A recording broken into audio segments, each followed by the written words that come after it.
Samsung monitor na ilang inches ito. Tingnan natin kung ilang inch. Ito ay 32 inch pala itong monitor. Malaki. Parang maliit lang tingnan. 32 pala siya, oh. Sanay na kasi sa malaking TV. Pagawa ito.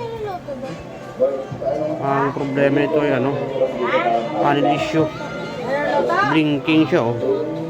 Ngayon, try natin gawin to. Ang ginawa ko dito, blocking lang siya.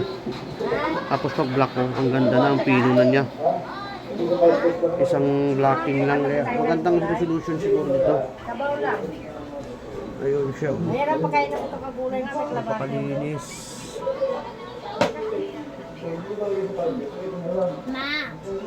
Blocking ang ano to, mga leak na signals.